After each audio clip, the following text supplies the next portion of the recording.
ब्रह्म सूत्र के प्रथम अध्याय का तीसरा पाद देवताधिकरण पर विचार चल रहा है।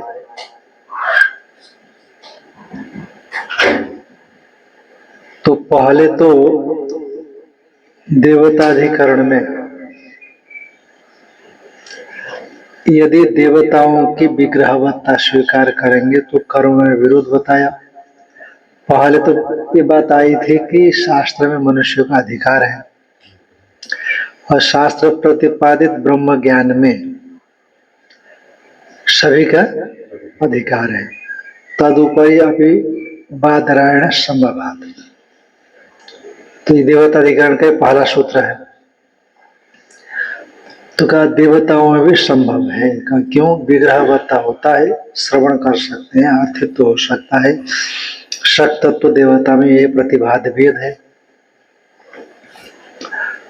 तो कहा कि यदि देवता का विग्रह मानेंगे तो कर्म में विरोध आ जाएगा।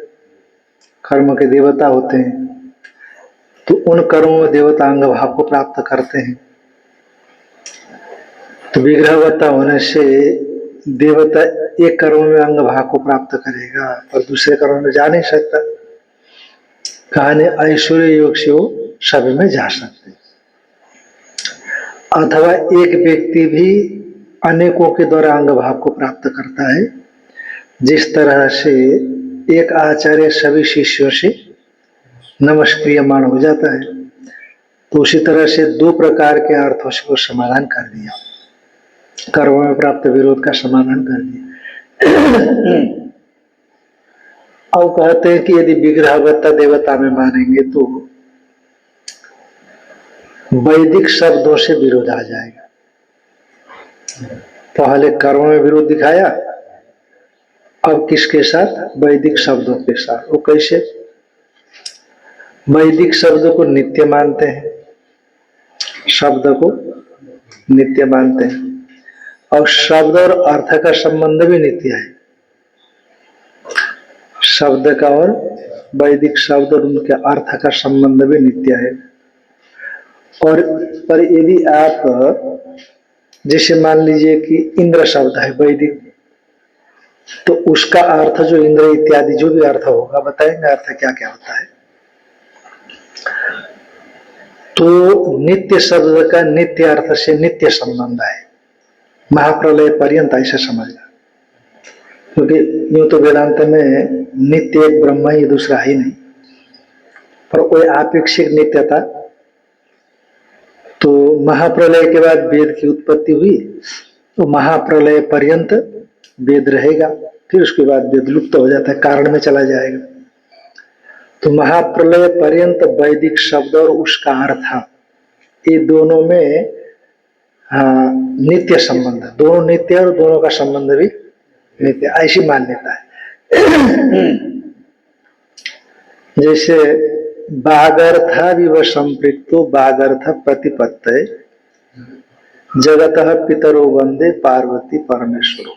तुलसीदास जी ने लिखा है, बाक और अर्थ ये दोनों साथ में होते हैं। बाक माने वाणी, शब्द और अर्थ। तो उसी तरह से वैदिक शब्द और उसका अर्थ दोनों नित्य ही रहेंगे, तो उनका संबंध भी अतएव नित्य रहेगा। अब यदि आप विग्रहवत्ता देवता के मानेंगे तो विग्रह तो हमेशा रहेगा नहीं। तो मान लीजिए इंद्र शब्द है, वरुण शब्द है, यम शब्द है, कुबेर शब्द इत्यादि इत्यादि है, प्रजापति शब्द है, तो उस शब्द का अर्थ विग्रह मानेंगे आप, तो विग्रह तो वह निश्चित रूप से इतना लंबा थोड़ी जिएगा, वो तो खत्म हो जाएगा। अब शब्द का अर्थ वो विग्रह मानेंगे, इंद्रादि शब्द का अर्थ, तो विग्रह रहेगा नहीं। तो ऐसी स्थिति में विग्रह के अभाव से प्रयुक्त शब्दार्थ में जो नित्यता है वो नहीं रहेगा। तो जो नित्य और अनित्य का जो संबंध वो नहीं बन पाएगा, विरोध हो जाएगा, नित्य और अनित्य का संबंध का विरोध हो जाएगा। तो इस प्रकार शब्द के साथ विरोध को दिखाते हुए उसका समाधान करने के लिए कि यदि विग्रहवत्ता भी देवता की मानेंगे तो विरोध नहीं आएगा। वो कैसे? तो उस चीज को बताने के लिए सूत्र का आरंभ करते हैं। शब्द इति चेन्न अतः प्रभवात् प्रत्यक्षानुमानाभ्याम शब्द इति चेन्न अतः प्रभवात् प्रत्यक्षानुमानाभ्याम। शायद आपका पाठ प्रभावात है, आपका पाठ ये मोतीलाल की बनारसी दास पुस्तक में प्रभावात है, और वो प्रभा में आकार अतिरिक्त है, तो प्रभवात माने उत्पत्ति है। ऐसा प्रभु माने उत्पत्ति, उत्पत्ति क्या आपके यहाँ क्या है? प्रभावात है, प्रभावात।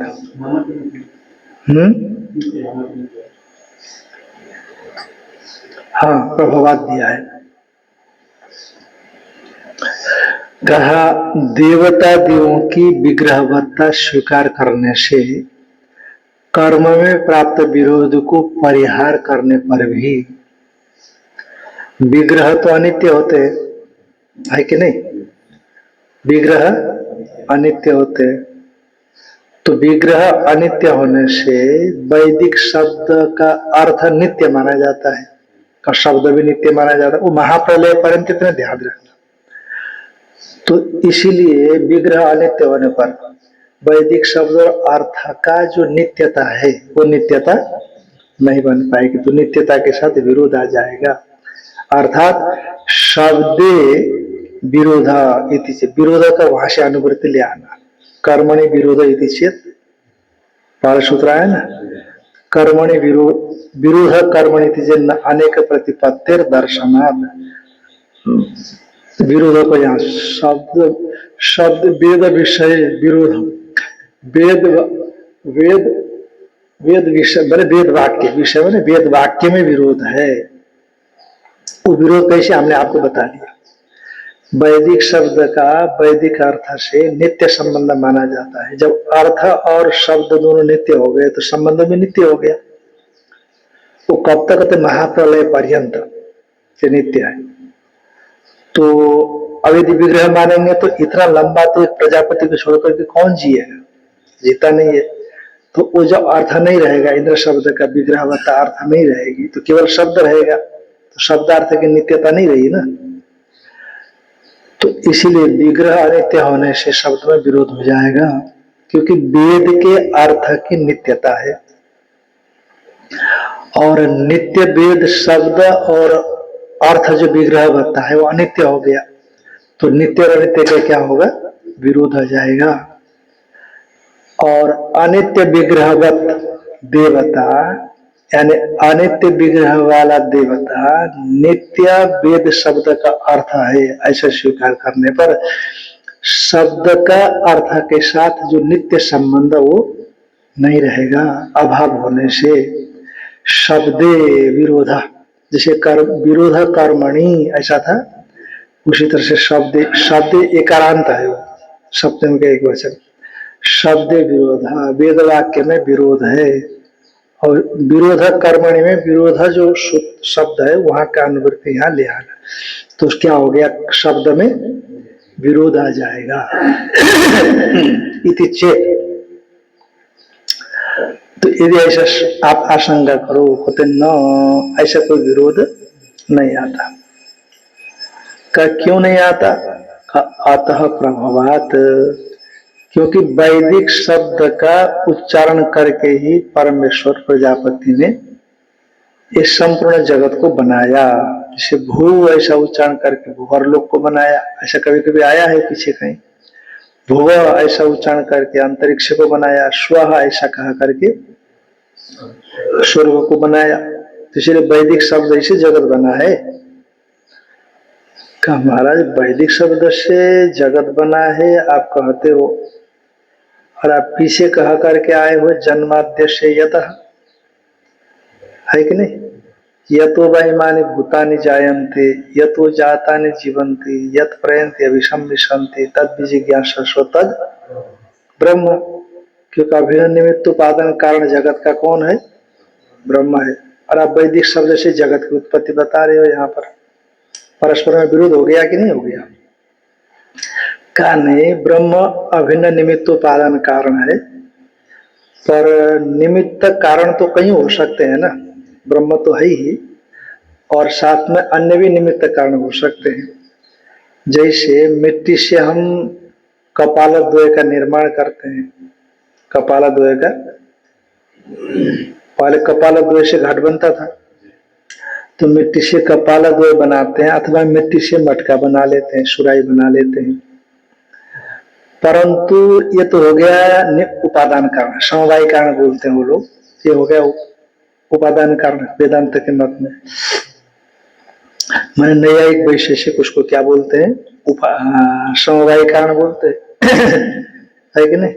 यस्मिन् समवेतम सत कार्यम उत्पद्यते तत् समवाय कारण, ऐसा कहते हैं वो। और कपालद्वय का संयोग असमवाय कारण है, और असमवाय कारण हमेशा गुण होता है, असमवाय कारण द्रव्य होता है, ये उनका नियम है। पर वेदांती मानते हैं कि जो उपादान कारण है वो परमात्मा है, माया सबलित चेतन, ये उपादान अभिन्न निमित्त उपादान कारण है। तो इसमें अब जैसे कुम्हार मटका बनाता है मिट्टी से, तो एक मटका बनाऊं, ये मटका बनाऊं, ये जो ये निमित्त कारण पड़ गया, मटका बनाओ, ये जो पूर्व संस्कार से मटका बनाने का जो सोचना है ना, ये निमित्त कारण है। जब मटका बनाओ ये सोच करके जब मटका बनाता तो सुराई नहीं बनती है कि नहीं? बनेगी तो मिट्टी से ही बनेगी, पर ये जो सोच आ गई ना, हाँ, वो वृत्ति जैसी आई वैसी बनाएगा वो, और उसके मन में वृत्ति आ गई वो मिट्टी से बनाने के लिए, का कुल्हड़ बनाओ, ये वृत्ति आते वो मटका नहीं बनेगा, कुल्हड़ बनेगा। तो चाहे कुल्हड़ हो, चाहे सकोरा हो, चाहे मटका हो, चाहे सुराई, कुछ भी हो, उपादान कारण मिट्टी है, पर निमित्त कारण बदल गया कि नहीं? है तो यही कुम्हारी है निमित्त कारण, पर शासन में उसके विचार भी आए कि नहीं? तो ये मध्यम वाणी में शब्द, मध्यम शब्द समझ लीजिए। तो ये जैसे सोचता है वैसा ही उपादान से जगत बनता है, माने चीज बनती है कुम्हार का, उसी तरह से परमेश्वर भी, अभी बताएंगे आगे जाकर के। जैसे हमने कहा भू ऐसा बोल देगा तो बनेगा तो माइक ही, उपादान कारण माया है ना, परिणामी, तो बनेगा ये इस प्रकार का शब्द जो आएगा भगवान के परमेश्वर के उसमें, तब बनेगा। इसीलिए अत प्रभावात, तो शब्दों से ही जगत की उत्पत्ति बताई है। आर्किटेक्ट का नक्शा या ब्लूप्रिंट वो भी ऐसा कह सकते हैं आप, निमित्त कारण है वो, है कि नहीं?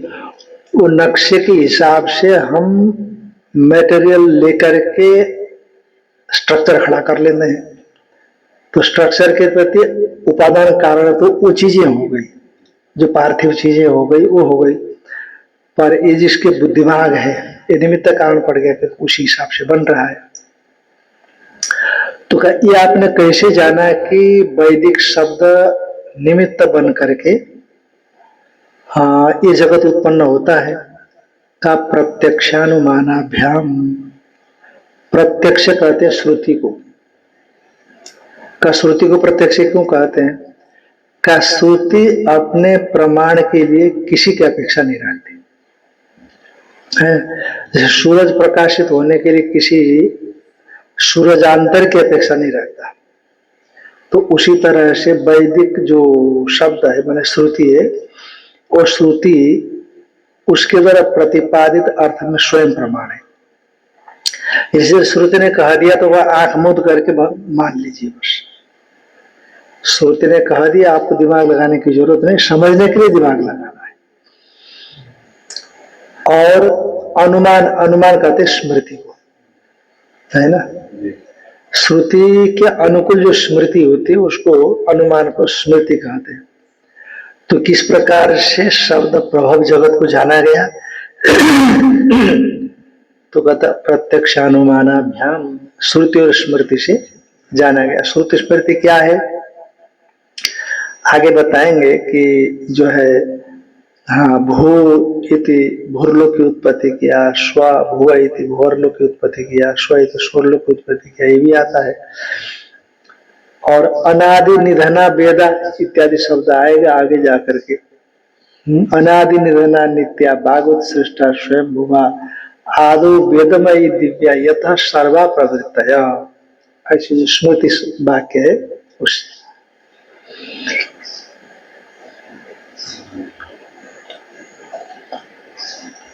मां नाम विग्रहवत्वे देवादीनाम अभिवगम्य माने कर्मणि कश्चित् विरोधः प्रसंजी। ये प्रसंजी ये लुंग लकार का प्रयोग है मां के योग में। अडाटो नस्ता न मांग माने अडाटो नस्ता, अट और आट इत्यादि नहीं होते। हाँ,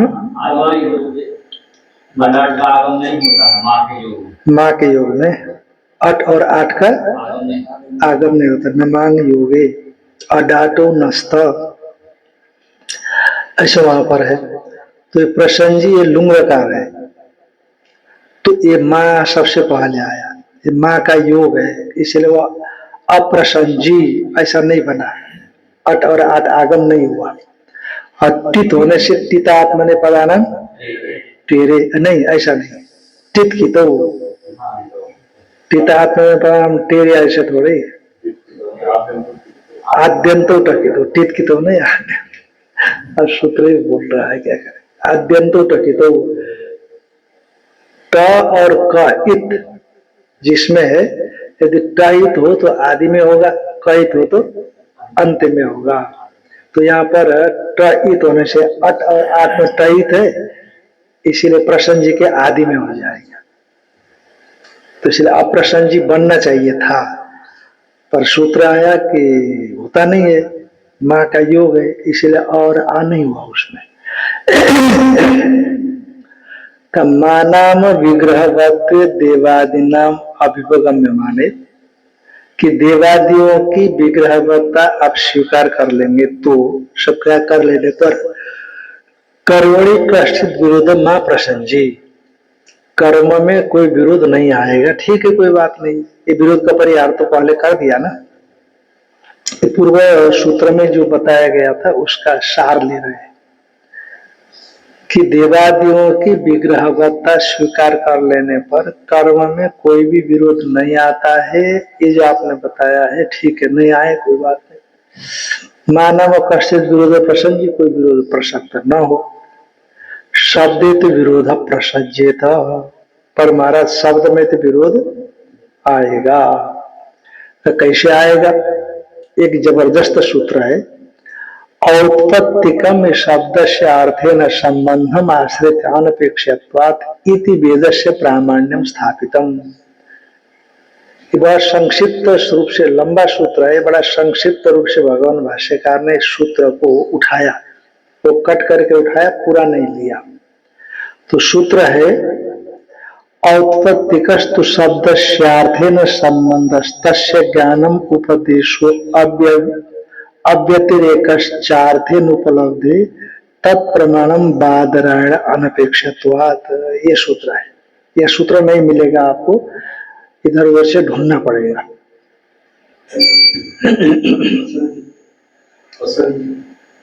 प्रसंजी प्राप्त होना, मां प्रसंजी माने प्राप्त न हो, कोई विरोध प्राप्त न हो।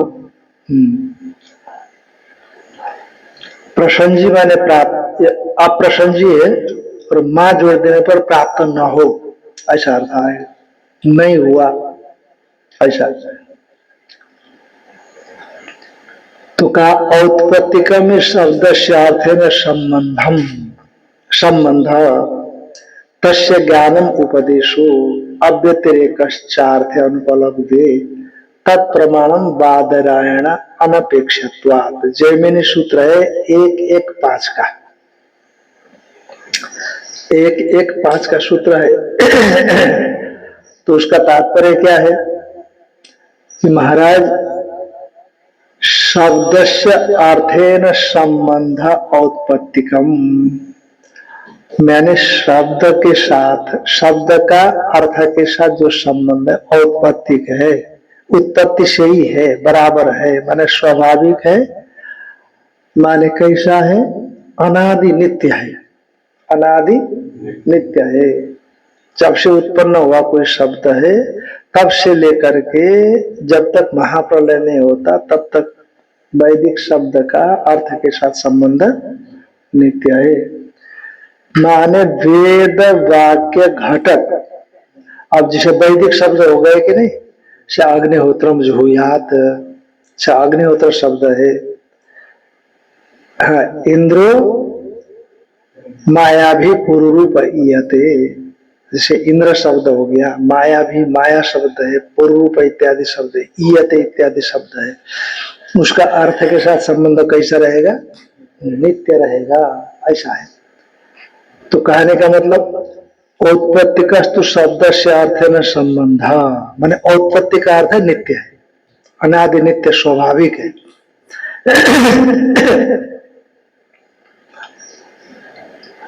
तो तस्य औत्पत्तिकस्तु शब्द से अर्थ न संबंध, तस्य माने वेद वाक्य घटक अग्निहोत्र इत्यादि पद, तस्य उस पद का, वेद वाक्य घटित जो अग्निहोत्र आदि पद, उस पद का अर्थ है ना, माने उस पद के द्वारा प्रतिपादित अर्थ के साथ संबंध। वो संबंध कैसा है, शक्ति रूप है अथवा वाच्य वाचक रूप संबंध, स औत्पत्ति का वो नित्य है। अर्थात स उत्पत्ति का माने अर्थात वो नित्य है।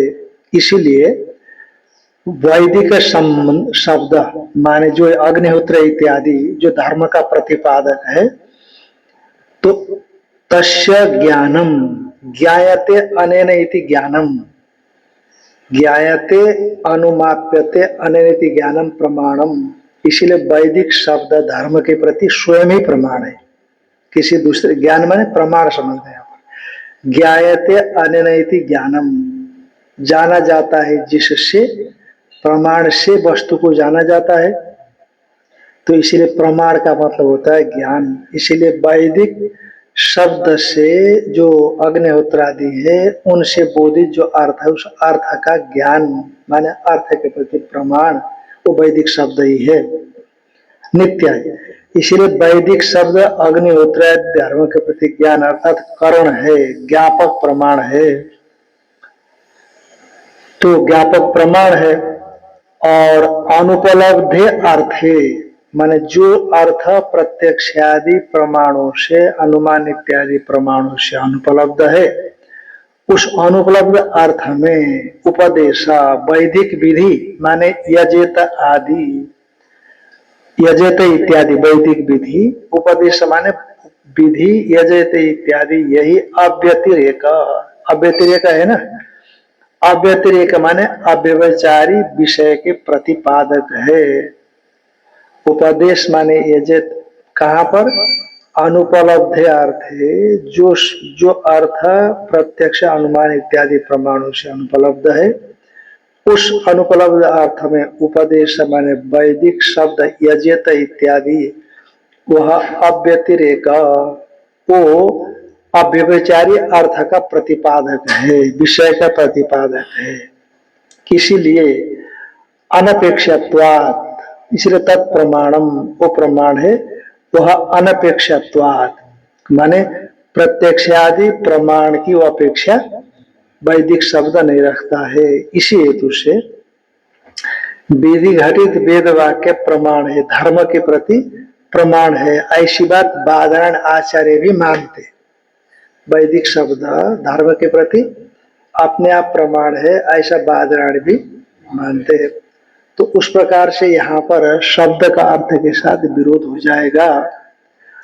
औत्पत्ति का मैंने पूरा जो सूत्र है उस सूत्र का अर्थ बता दिया, पर यहाँ जितना जरूरत था सूत्रांश उतना लेकर के भवन भाष्यकार अन्य अंश को छोड़ दिए कि क्या क्या जरूरत थी। यहाँ पर हमको शब्द का अर्थ देखना है ना, शब्द और अर्थ की नित्यता देखनी है, उतना ही जरूरत थी, इसीलिए कह दिया शब्दस्य अर्थेन औत्पत्तिकम संबंध, माने वैदिक शब्द का उसके द्वारा प्रतिपादित अर्थ के साथ नित्य ही संबंध है। औत्पत्तिकम संबंध, स्वाभाविक नित्य अनादि शब्दार्थ में संबंध है।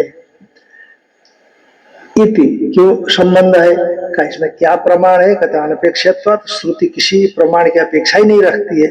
श्रुति ने जो कह दिया वही कह दिया, बस मैं श्रुति ने जो कह दिया वही प्रमाण है।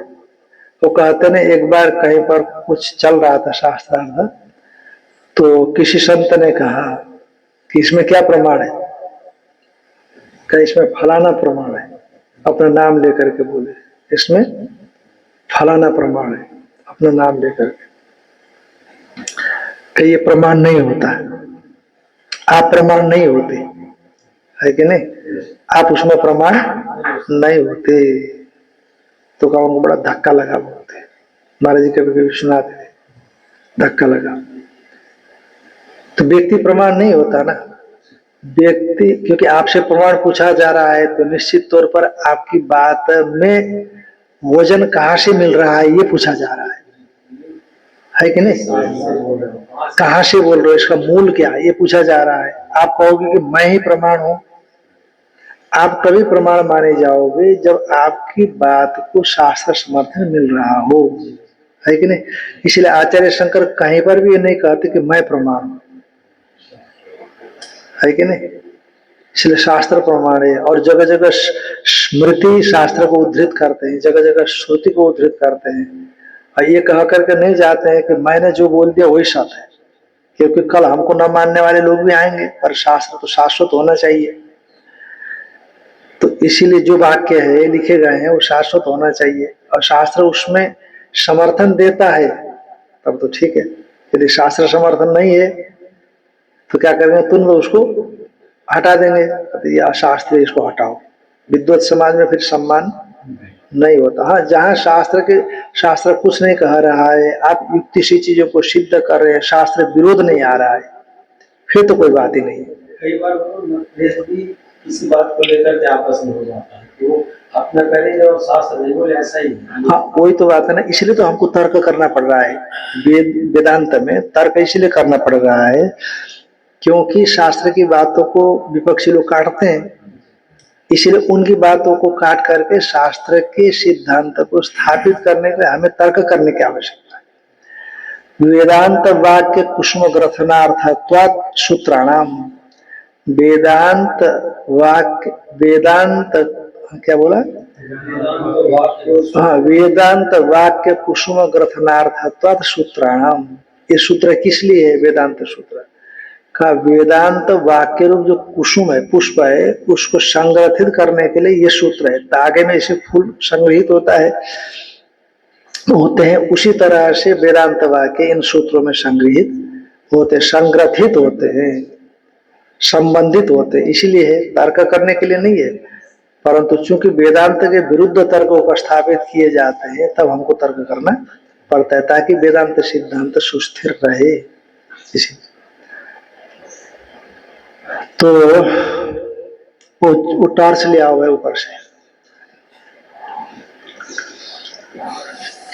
तो इसलिए औत्पत्तिकम शब्द से अर्थेन संबंधम आश्रित्य, क्या भाई शब्द का अर्थ नित्य बताते हो आप, वैदिक शब्द का अर्थ नित्य क्यों होगा? अनपेक्षित्वात्, वैदिक शब्द को किसी भी दूसरे प्रमाण की अपेक्षा नहीं। न्यायी क्या बोलते हैं ना, कोई शब्द हो, वैदिक शब्द को भी वो किसी अनुमान से ही उसमें प्रामाण्य लाते हो। जैसे कभी कभी मैं सुनाता हूं ना कि हाँ, नमः प्रामाण्यवादाय मत कवित्वपहारिणी, ये पक्षता प्राणघातिनी, उपाधिस्तु महाव्याधि पक्षता प्राणघातिनी, नमः प्रामाण्यवादाय मत कवित्वपहारिणी। उपाधि तो महाव्याधि है, साध्य व्यापकत्व से साध्य अव्यापकत्व उपाधि, इसको समझना भी बड़ा टेढ़ा मेढ़ा होता है बहुत। उपाधिस्तु महाव्याधि पक्षता प्राणघातिनी। अरे पक्ष जो है पक्षता का प्रतिपादन करने वाले एक शास्त्र है। तो पक्षता प्राणघाती है। नमः प्रामाण्यवादाय, और जो प्रामाण्यवाद के लिए तो मैं नमस्कार करता हूँ। क्यों? क्योंकि इसने मेरे कवित्व को ही खत्म कर दिया। जो कवि बुद्धि थी मेरे अंदर में वो क्या कर दिया? खत्म कर दिया। तो ऐसा कहते हैं वहां पर। तो इसलिए वो क्या करते हैं नैयायिक लोग? नैयायिक लोग क्या करते हैं कि वो जो है ना, इधर ध्यान दे, मेरी ओर ध्यान दे दो। नैयायिक लोग क्या करते हैं कि वेद वाक्य, जो वेद शब्द है, वेद शब्द, वेद शब्द में भी प्रामाण्य अनुमान रूप पर के माध्यम से लाते हैं। इसीलिए पर प्रामाण्य मानते हो। तो पर वेदांति कहता है कि स्वतः प्रमाण है वेद। जैसे जब जब शंकराचार्य जी को पहचान बताई गई मंडन मिश्र का घर, तो ये पहचान दी गई, स्वतः प्रमाणम परत प्रमाणम किरांगना यत्र गिरो गिरंती, कि जिनके घर के बाहर तोते इत्यादि इस प्रकार का वाद विवाद कर रहे हो कि वेद स्वतः प्रमाण है कि पर प्रमाण है, परत प्रमाण है। किरांगना माने जो तोते इत्यादि जो गिरो गिरंती शब्द उच्चारण करते हैं, तन मंड नौका बीजाने ही तन मंड नौका, ऐसा पूरा पद्य है। जानना कि वही घर मंडन का है, ऐसा। पर उसी बात को कहने के लिए अनपेक्षत्वाद, माने वैदिक शब्द जैमिनी आचार्य बोलते हैं, और इसको बादरायण जी का भी सम्मति है कि वैदिक शब्द जो है किसी भी दूसरे प्रमाण से प्रामाणित होने की जरूरत नहीं, वो स्वतः प्रमाण है। इसलिए प्रामाण्यवाद अपने आप में ये दूसरे से पराता नहीं आता। तो जब ऐसी बात है तो फिर वैदिक शब्द का अर्थ के साथ संबंध क्या होना चाहिए? नित्य होना चाहिए। पर विग्रह मानोगे तो क्या होगा? अनित्य हो जाएगा संबंध। इसको बताने के लिए सूत्र भगवान भाष्यकार ने उपस्थापित किया। अनपेक्षत्वात् इति वेदस्य प्रामाण्यम स्थापितम, वेद का प्रामाण्य स्थापित किया है। अच्छा, एक बात है, देखो कि ये जो सूत्र जैमिनी का 1-1-5 का है ना, तो इस सूत्र में क्या पढ़ा है? औत्पत्तिकस्तु शब्दस्य अर्थेन संबंधस् तस्य ज्ञानम उपदेशो अव्यतिरेकश्चार्थेन उपलब्धे तत्प्रमाणम बादरायण अनपेक्षत्वात्। बादरायण शब्द, बादरायण नाम दिया उन्होंने उनके, हाँ, बादरायण को भी ये मत है, क्योंकि अनपेक्षत्वात् किसी दूसरे प्रमाण की अपेक्षा वैदिक शब्द के लिए नहीं है। हाँ, बादरायण जी का इसमें अभिमत है, ये बताया। तो जैमिनी आचार्य है, जैमिनी आचार्य का सूत्र है। जैसे बादरायण आचार्य ने ब्रह्मसूत्र बनाया तो कितनी जगह पर 11 बार जैमिनी का नाम दिया इसमें ब्रह्मसूत्र में। तो जैमिनी जी ने भी बादरायण जी का नाम दिया है ना, ठीक ना? अब वो कौन पहले का रहा होगा, कौन बाद का रहा होगा? अब दोनों के ग्रंथ आ चुके रहे होंगे, है ना? दोनों के सूत्र आ चुके होंगे, ब्रह्मसूत्र भी आ चुका रहा होगा, और जो जैमिनी न्यायमाला जैमिनी सूत्र वो भी आ चुके रहे होंगे। हाँ, जैमिनी उन्हीं के शिष्य थे, ऐसा मानते हैं। तो कोई एक ग्रंथ को पहले होना चाहिए ना।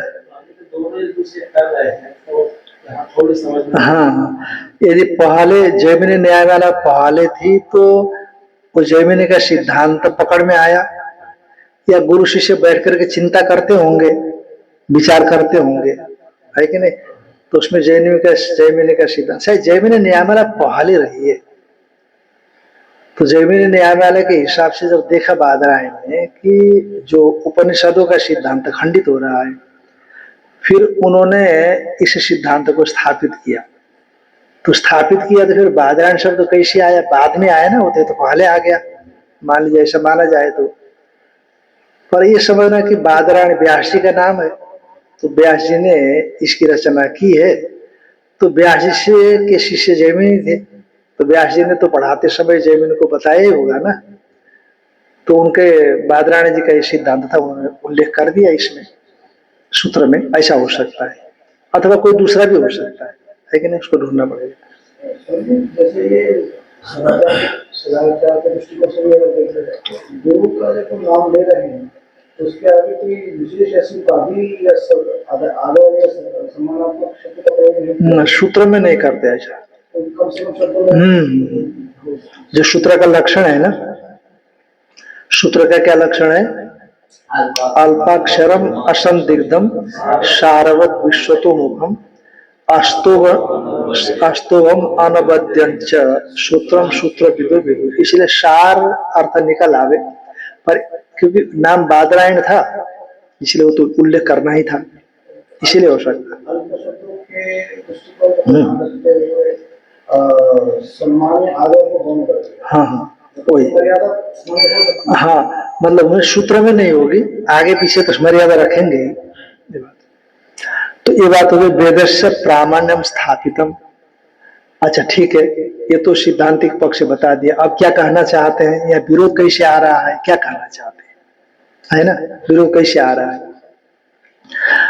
इदानीम तो विग्रहवती देवता अभ्युगम्य माना, यद्यपि ऐश्वर्य योगात युगपत अनेक कर्म संबंधिनी हविंसी भुंजित, तथापि विग्रह योगात अस्मदादिवत जनन मरणवती साइति नित्यस्य शब्दस्य नित्येन अर्थेन नित्य संबंधे प्रतीयमाने यद वैदिके शब्दे प्रामाण्यम स्थितम तस्य विरोध स्यात् इति चेत। बड़ा लंबा वाक्य हो गया कि इदानीम तो, अब यहाँ पर क्या हो गया कि विग्रहवती देवता अभियोगन में माना। अभी तो आपने विग्रह वाली देवता स्वीकार की है कि नहीं? देवता को क्या माना आपने? विग्रह वाली देवता आपने स्वीकार किया है। तो स्वीकार कर देने से क्या दिक्कत आ गई? यद्यपि ऐश्वर्य योगात, अलौकिक शक्ति संपन्नता को लेकर के, युगपद अनेक कर्म संबंधिनी, वो देवता का विशेषण है। हाँ, अनेक कर्म संबंधिनी हविंसी, अच्छा नहीं, हविंसी का विशेषण है। अनेक कर्म से संबंध रखने वाली जो हविया है, संबंध रखने वाली हवि, अनेक यज्ञ में आहुत घृत पूर्णाशाली उनको भुंजिता, ऐश्वर्य योग से देवता उसका अंग भाव को प्राप्त कर ले। तथापि विग्रह योगा, फिर भी विग्रह का संबंध होने से अस्मदादिवत, जैसे हम लोग भी तो विग्रह वाले हैं तो हमेशा बने नहीं रहेंगे, उसी तरह से जनन मरणवती साइति, सा का मतलब है देवता। देवता शब्द स्त्रीलिंग में चलता है, देवता शब्द से दारा शब्द स्त्री को बताएगा पर चलेगा पुल्लिंग में। दारा शब्द स्त्री को बताएगा पर किस में चलेगा? पुल्लिंग में। और नित्य बहुवचनांत चलता है शायद, दारा शब्द नित्य बहुवचनांत भी ऐसे कुछ है।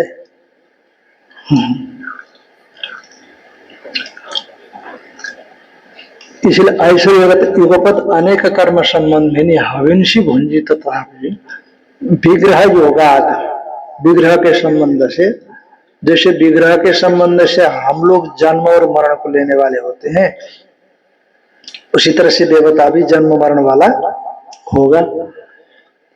साइति, तो अब ऐसा होने से होने दो, ठीक है, क्या फर्क पड़ता है? कहते हैं नित्यस्य शब्दस्य, शब्द नित्य है, उसका अर्थ भी क्या होना चाहिए? नित्य होना चाहिए। जब शब्द का इंद्रादि शब्द का अर्थ इंद्रादि व्यक्ति हुआ कि नहीं, देवता विग्रह वाला वो तो रहा नहीं, तो शब्दार्थ को जो नित्य संबंध है वो कैसे बनेगा? तो साहित्य नित्य से शब्द से नित्येन अर्थेन नित्य संबंधे प्रतीयमाने, और शब्दार्थ नित्य होने पर तो संबंध भी तो नित्य होगा ना, दोनों के बीच का संबंध। तो ये जो शब्द का, नित्य शब्द का नित्य अर्थ से नित्य संबंध प्रतीयमाने यद वैदिक शब्द, वैदिक शब्द में जो ये तीनों प्रतीयमान है, शब्द, अर्थ और संबंध। तो ऐसे इस रूप में प्रामाण्यम स्थितम, प्रामाण्य स्थित है। तस्य विरोध स्यादिति चेत, उसका क्या होगा, विरोध हो जाएगा। तो विरोध इसलिए हो जाएगा कि विग्रह मानेंगे देवता शब्द का अर्थ, तो देवता जन्म मरण वाला विग्रह होगा। अब मरेगा तो फिर शब्द ही रहेगा, अर्थ तो नहीं रहेगा ना। तो इसलिए शब्द और अर्थ का जो नित्य संबंध है वो नहीं रहेगा। इति चेत का नायम अस्ति विरोध, इसमें कोई विरोध नहीं आता। न अयम विरोधो न अस्ति, ये विरोध नहीं है। कस्मात्, क्यों, का अतः प्रभवात, अतः माने वैदिक शब्द से ये संपूर्ण जगत की उत्पत्ति होने से। हाँ,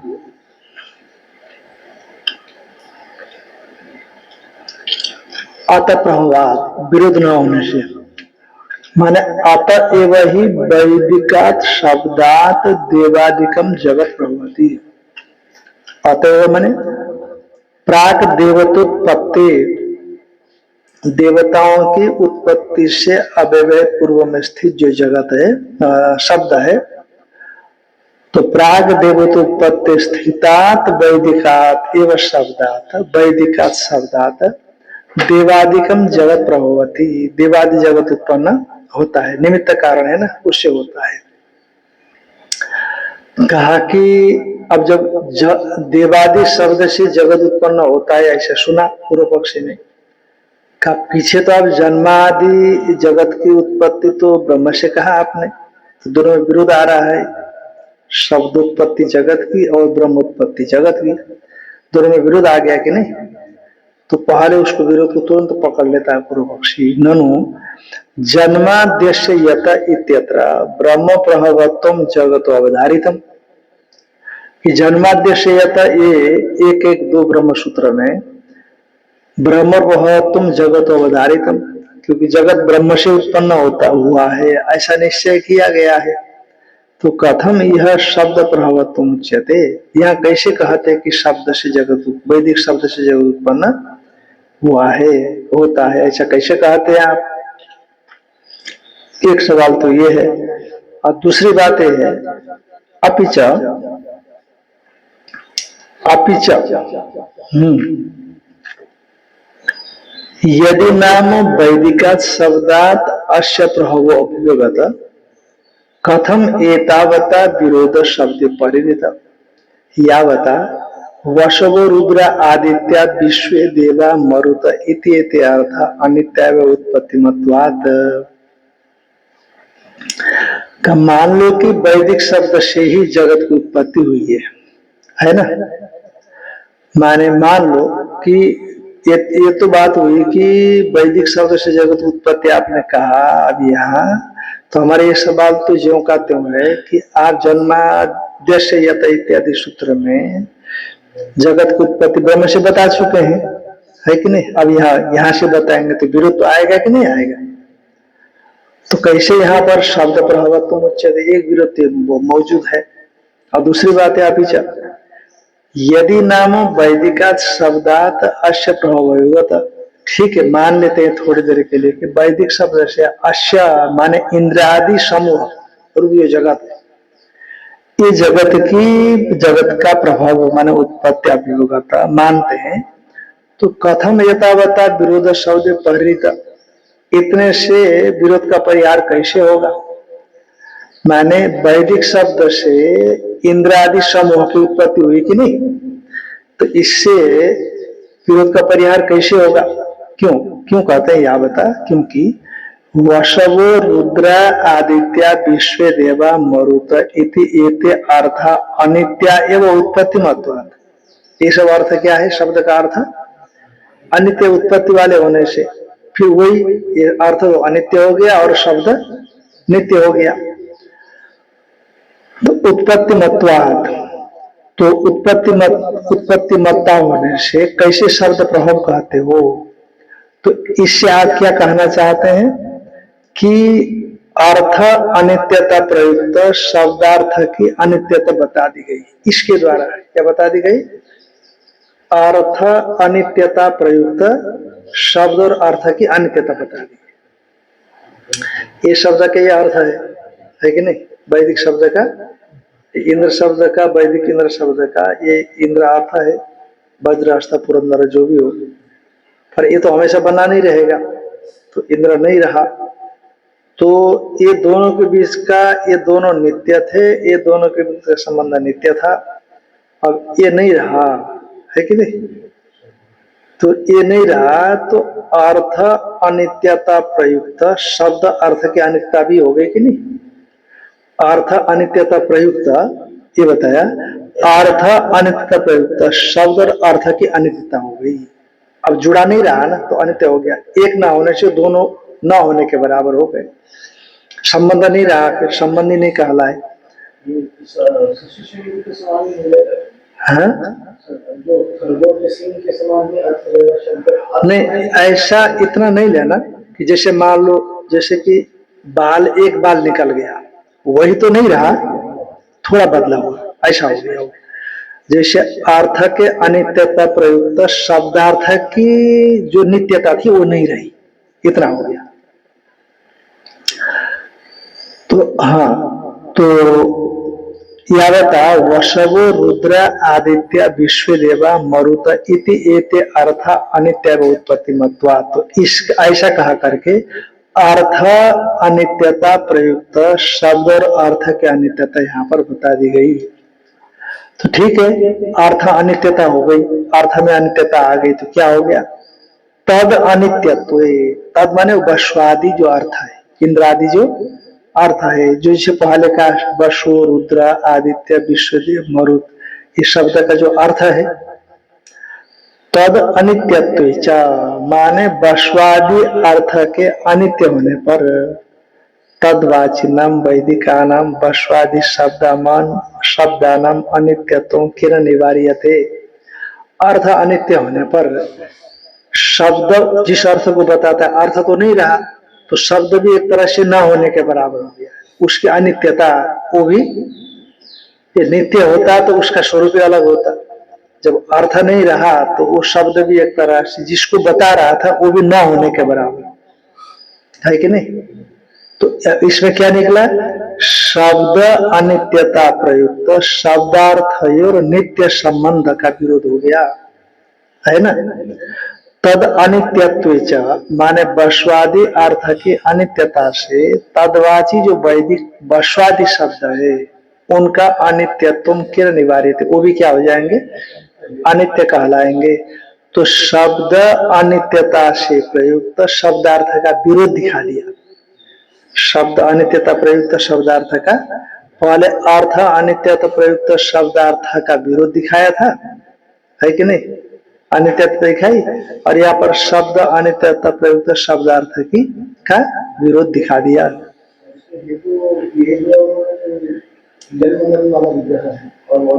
हाँ,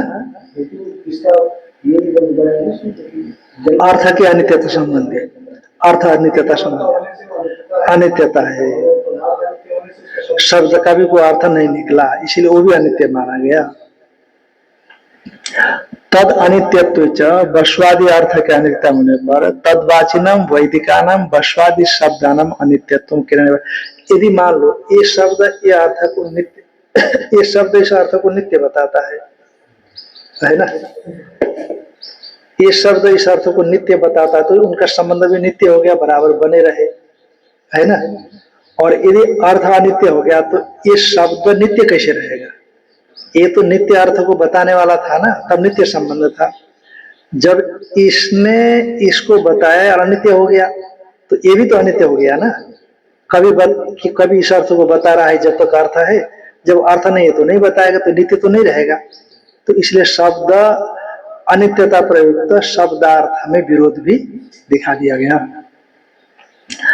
तद अनित्यत्व तद्वाचिनम वैदिकानाम वश्वादि शब्दानु अनित्यत्वम किरणिवार्यते प्रसिद्धमि लोके। अच्छा, दूसरी बात है, लोक में ऐसे देखा जाता है, क्या देखा जाता है, देवदत्तस्य पुत्रे उत्पन्ने यज्ञदत्त इति तस्य नाम क्रियते इति। प्रसिद्ध है लोक में कि जब देवदत्त का पुत्र उत्पन्न होता है तो यज्ञदत्त ऐसा नाम उसको दिया जाता है। तो व्यक्ति उत्पन्न होता है, फिर उसका नाम आता है कि नहीं? तो नाम पहले नहीं था, अब नाम आ गया। तो जैसे लोक में भी तो शब्द अनित्य हो गया ना, पहले नहीं था आ गया है तो अनित्य हो गया। उसी तरह से वैदिक शब्दों में भी क्या होगा? अनित्यता हो गया। पूर्व पक्षी है। प्रसिद्ध में लोके देवदत्त से पुत्र उत्पन्न यज्ञदत्त इति तस्य नाम क्रियते। माने पुरुष बुद्धि पूर्वक नाम करता है, ऐसा कहा करके पुरुष बुद्धि अपेक्षा वश वेद वाक्य में भी प्रमाण सापेक्षता रूप दोष दिखा दिया है ना। जैसे यहाँ लौकिक हम देखते हैं कि व्यक्ति उत्पन्न होने के बाद नाम दिया गया है कि नहीं। इसीलिए पुरुष जो है बुद्धि पूर्वक नामकरण कर लेता है। इसीलिए पुरुष बुद्धि की अपेक्षा वश वेद वाक्य में भी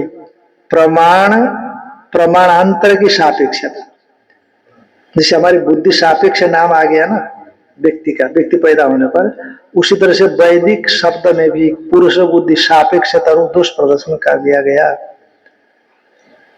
पुत्र रूप अर्थोत्पत्ति अनंतरम नामकरणम कथन के द्वारा शब्द से अर्थ की उत्पत्ति बताना सही नहीं है कि नहीं। शब्द से अर्थ की उत्पत्ति बताना सही नहीं दिखाई पड़ता, क्योंकि अर्थ उत्पन्न होने के बाद वो शब्द आया है लोक में। तो कोई लोक में जैसे देखा गया है उसी तरह से वेद में भी हम कल्पना करेंगे। तो ऐसा पूर्व पक्षी ने कहा प्रसिद्धमी लोके देवदत्त से पुत्र उत्पन्न यज्ञदत्त इति नाम क्रियते इति। तो अब क्या निकला? तस्मात् विरोधेव शब्द इति चेत, शब्द में विरोधी आएगा है ना। माने शब्द और अर्थ ये दोनों का अनित्य होने से, उनका नित्य संबंध न होने से शब्द से अर्थ की उत्पत्ति सिद्ध नहीं हुई। तो शब्द और अर्थ का नित्य संबंध घटित वेद प्रामाण्य का भी विरोध क्यों नहीं होगा? ये पूर्व पक्ष हो गया। अब यह पर सिद्धांति उत्तर देते हैं नो, ऐसी बात नहीं है। अब क्या उत्तर देते देखो, गवादि शब्दार्थ संबंध नित्यत्व दर्शनात्, गवादि शब्द और उस शब्द से प्रतिपादित जो अर्थ है, ये अर्थ का संबंध नित्य देखा गया है। मैं प्रश्न तो वही आया, गवादि शब्द तो बना रहेगा पर अर्थ तो नष्ट हो जाता है, फिर संबंध दोनों का नित्य कैसे होगा? जैसे पहले शंका की गई थी। तो कहते गवादि शब्दार्थ संबंध नित्यत्व दर्शनात्, गवादि शब्द और उसका अर्थ, उसका संबंध कैसे देखा गया है? नित्य देखा गया है।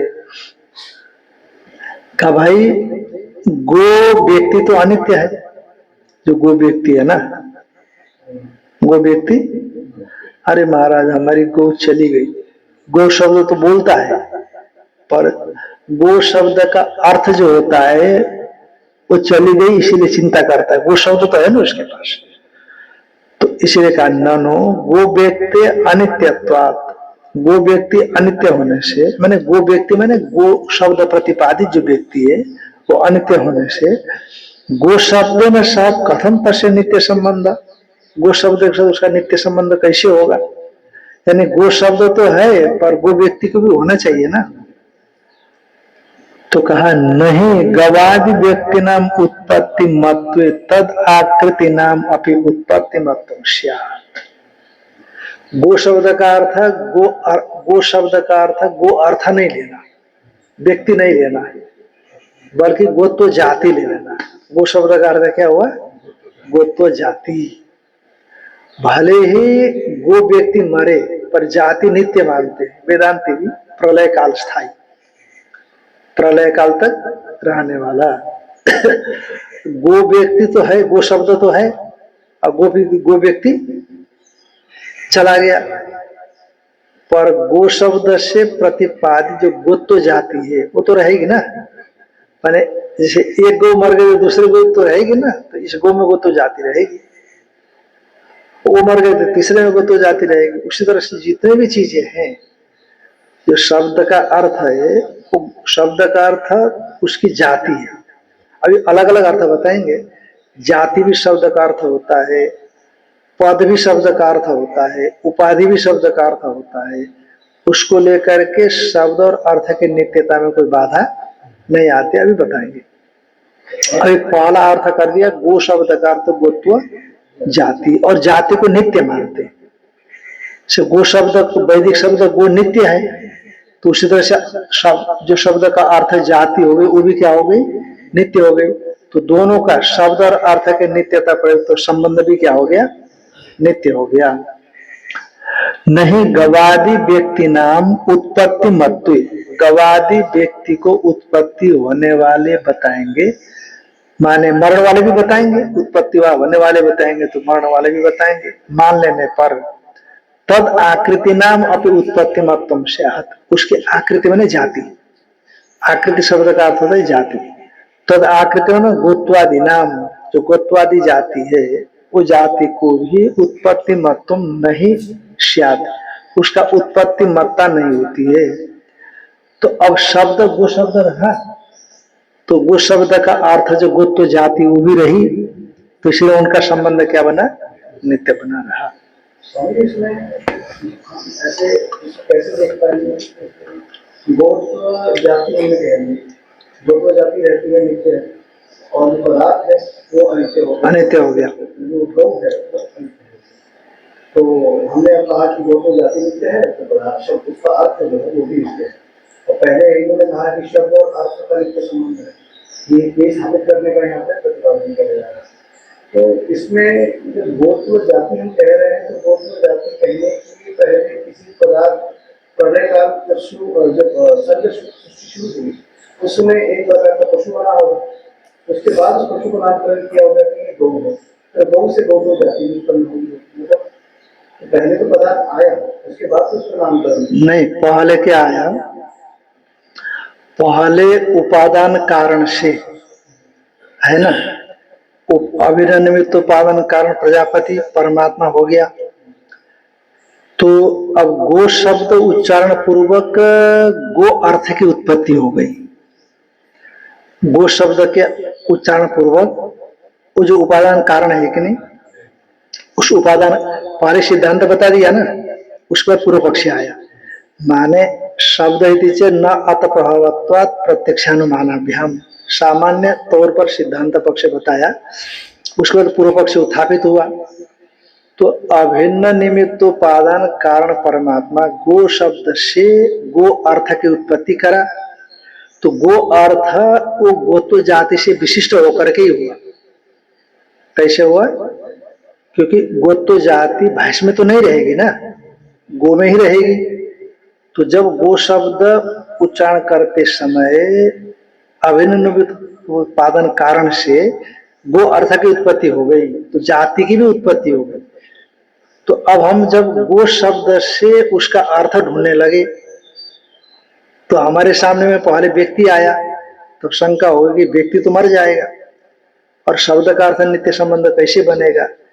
कहा वो जो गो में गोत्व जाति भी उत्पन्न हुई है, तो वो गोत्व जाति हमेशा बनी रहेगी, माने प्रलय काल पर्यंत हमेशा ही बनी रहेगी वो गोत्व जाति। अब एक गो उत्पन्न तो कहीं वो एक गो में नहीं मिलेगा, एक घाट में घाटा तो नहीं मिलेगा, दूसरे घाट में मिलेगा, तीसरे घाट में मिलेगा, एक वृक्ष में वृक्ष तो नहीं मिलेगा, वृक्ष नहीं रहेगा तो दूसरे वृक्ष में वृक्ष रहेगा। जैसे उदाहरण दिया था देवदत्त की, देवदत्त से यज्ञदत्त की उत्पत्ति नहीं हुई, देवदत्त से उत्पत्ति बाद में उसका नामकरण यज्ञदत्त कर दिया, पहले पुत्र उत्पन्न हो बाद में उसका नाम। अब हम यज्ञदत्त जाति में यज्ञदत्त नाम के जाति में गोत्र जाति के हिसाब से अगर हम उसको बोलने का प्रयास करें तो यज्ञदत्त नाम की जाति, अब वहां पे यज्ञदत्त मर गया, तो यज्ञदत्त मर गया तो वो विग्रह मर गया, तो उसके साथ उसका नाम भी हम कहते हैं कि वो है ही नहीं, मर गया है, मानते हैं शब्द भी थोड़ी देर बाद भूल जाते हैं लोग, यज्ञदत्त भूल जाते हैं, तो विग्रह नहीं रहा तो फिर वो शब्द भी उसका खत्म हो गया है। अब यहाँ पे फिर इस दृष्टांत उसमें जाति को अगर हम लेके आ रहे हैं, यज्ञदत्त जाति और गोत्र जाति कैसे भी दोनों धारणों किसी प्रकरण के अंदर दोनों चीजें एक ही बात को माने मनुष्य लेते हैं, मनुष्य लेना पड़ेगा, वहां से गोत्व में पूरे गो समुदाय को हमने ले लिया और यज्ञदत्त में हम क्या ले लेंगे, मनुष्यत्व ले लेंगे। तो एक मनुष्य मर गया तो मनुष्य तो जाति कहीं रहेगी, तो मनुष्य शब्द का अर्थ वहां जाएगा, किस में जाएगा, जाति में जाएगा। मनुष्य शब्द का अर्थ जाति में चला जाएगा। जैसे यहाँ भी तो ये होगा ना, एक गो मर गई तो गो शब्द का अर्थ क्या रहेगा, गोत्वा, वो अर्थ उसमें जाति में चला गया। उसी तरह से एक देवदत्त मर गया तो एक गो मरने के बराबर ही हुआ तो उसका संबंध कहा गया, मनुष्यत्व जाति में गया। तो एक मनुष्य के मरने से मनुष्य शब्द वाच्य जो होगा वो जाति होने से उनका शब्द और अर्थ का संबंध नित्य बना रहेगा, ये अर्थ हुआ। ऐसा संभावना थोड़ी खत्म हो गई कि पड़ोसी के घर में एक जन्म नहीं देगा, वापस नामकरण हो सकता है। हाँ, वो भी तो मरेगा, वो भी मरेगा, पर फिर उस शब्द का अर्थ का संबंध कैसे बनेगा? तो नामकरण से हम प्रजाति को करते हैं, कभी कभी परम पिता भी नाम किसी ने रखा है, इसका मतलब वो भी नहीं, ऐसे होगा। देखो एक बात है ना, आपको तो शब्द के साथ अर्थ का संबंध नित्य दिखाना है। अब दोनों मान लो कि यज्ञदत्त मर गया, दूसरा यज्ञदत्त पैदा हो गया, तो इस बीच में फिर शब्द का अर्थ क्या बनेगा? पर मनुष्य तो पूरा, तो मनुष्य तो जाति तो खत्म नहीं होगी ना, महाप्रलय पर्यंत तो रहेगी, कोई भी चीज रहेगी तो उनका संबंध बना रहेगा, ये युक्ति है इसमें। जाति पूरा व्यापक करके समझा, हाँ, व्यापक करके समझा दिया उसको।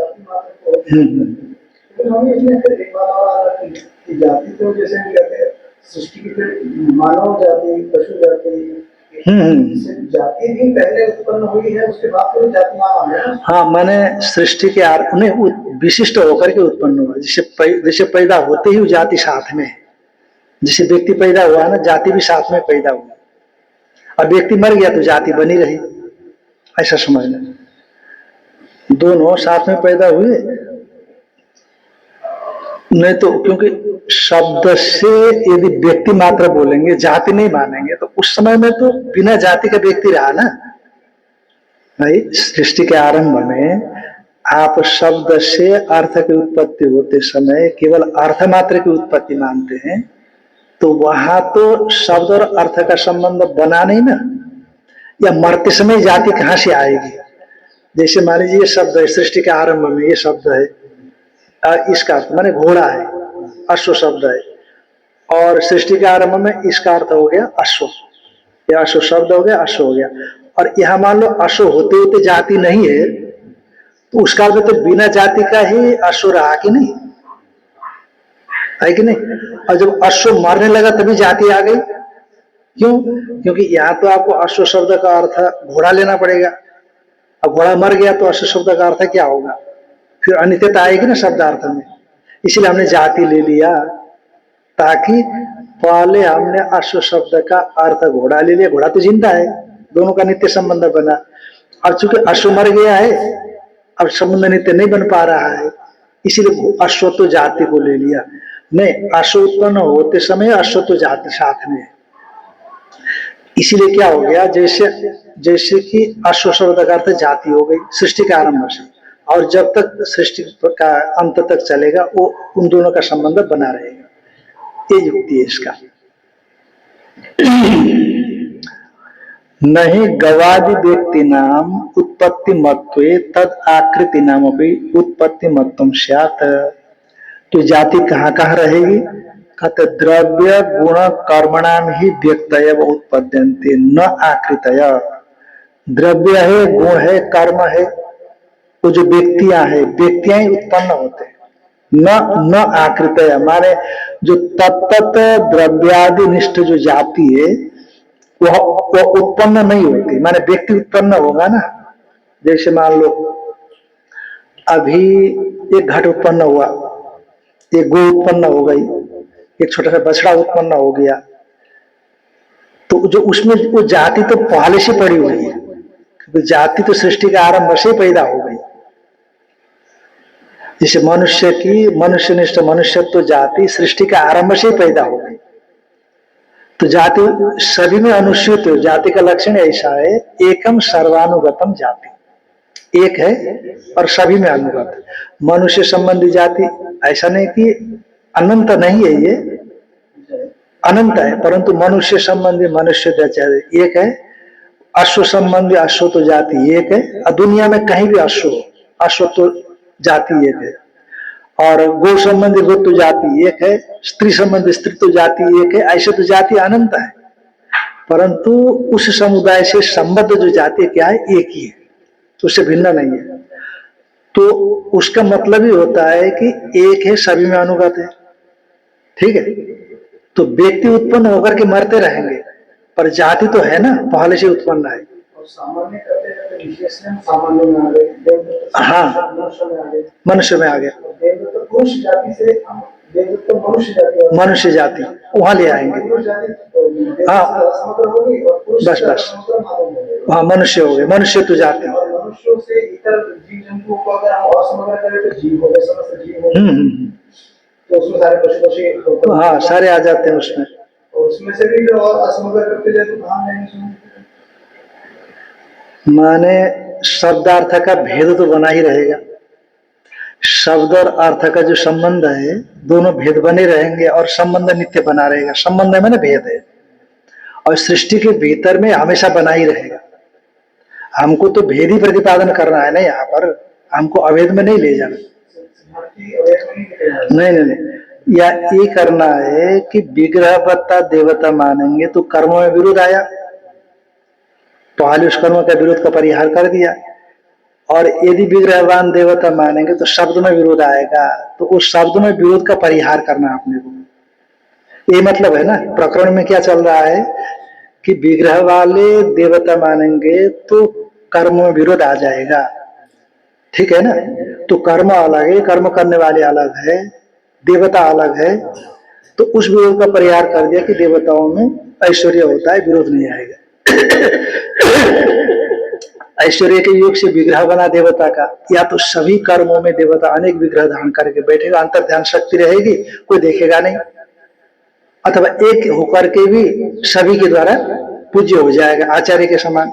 ऐसा करके विरोध का परिहार कर दिया। तो अब दूसरा है कि यदि ऐसा मानते हैं तो शब्द के साथ विरोध आ जाएगा, क्योंकि शब्द और अर्थ में नित्यता माना है।